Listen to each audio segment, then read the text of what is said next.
convient de rappeler qu'avant 2010, les institutions d'enseignement technique en Guinée étaient au nombre de 94, dont 44 privés pour 47 programmes de formation, regroupés en 13 filières et avec un effectif de 23 260, dont 10 952 filles.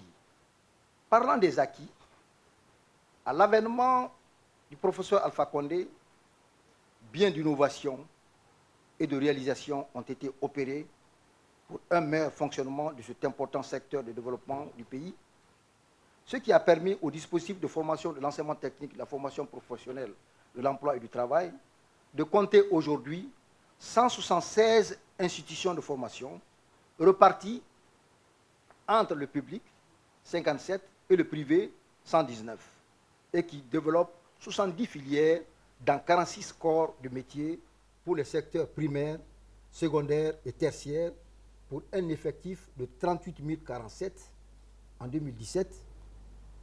De nos jours, cet effectif est de l'ordre de 50 000 apprenants.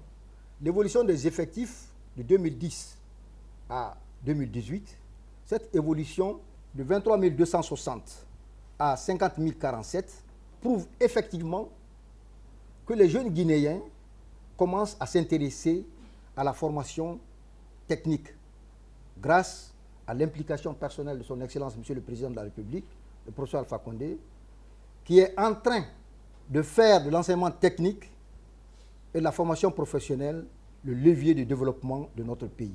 En matière d'amélioration de l'accès et de l'équité aux formations techniques et professionnelles, le département a poursuivi le vaste programme initié depuis quelques années en vue d'accroître les capacités d'accueil des structures de formation et de diversifier les filières de formation à travers la construction d'infrastructures scolaires.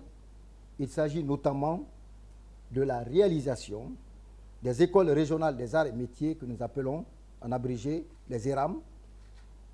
Sur les 8 prévues, 4 sont déjà réalisées. Celles de Zérékoré, de Boké, de Labé, de Sigirine, c'est-à-dire dans la région de Kankan.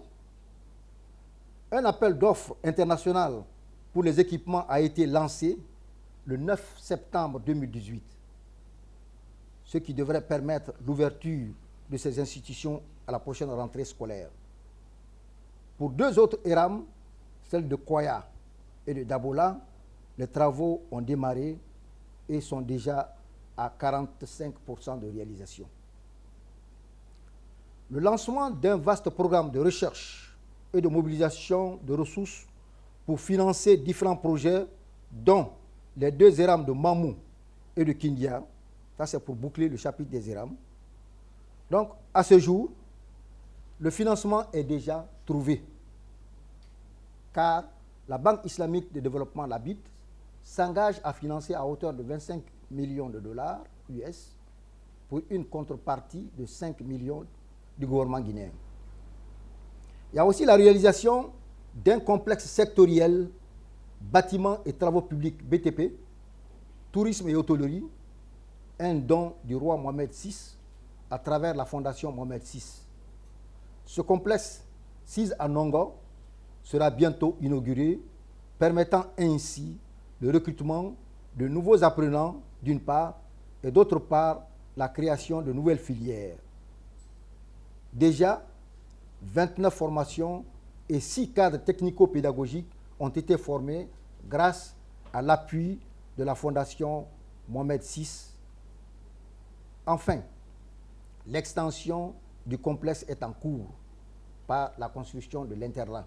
La poursuite aussi de la construction de nouvelles infrastructures en faveur de l'École nationale des postes et télécommunications, ENPT, dans le cadre du projet Plaza Diamond. Le démarrage des travaux de construction et d'équipement de l'école normale d'instituteurs de Mamou, grâce à un financement du gouvernement japonais à travers la JICA. Chaque région a son école normale des instituteurs.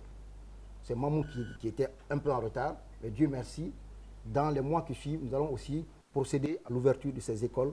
La mise en place d'un projet d'amélioration de la formation et de l'insertion dans les secteurs de l'agriculture et des mines, le projet PAFISAM, financé par l'Agence française de développement, l'AFD, dans le cadre du CDD. Ce projet de 15 millions d'euros prévoit la rénovation, extension des infrastructures de 11 établissements dans les secteurs de l'agriculture et des mines. Le DAO est déjà prêt. Et les établissements bénéficiaires sont, vous avez les ENAE, l'ENAE de Koba, de Tolo, de Macenta, les CFP de Beila, Fria, Bokeh, Matoto, il y a l'ENAM, que vous connaissez tous, le CEPERTAM, le CFPP de Macenta et l'AMPET de Matoto.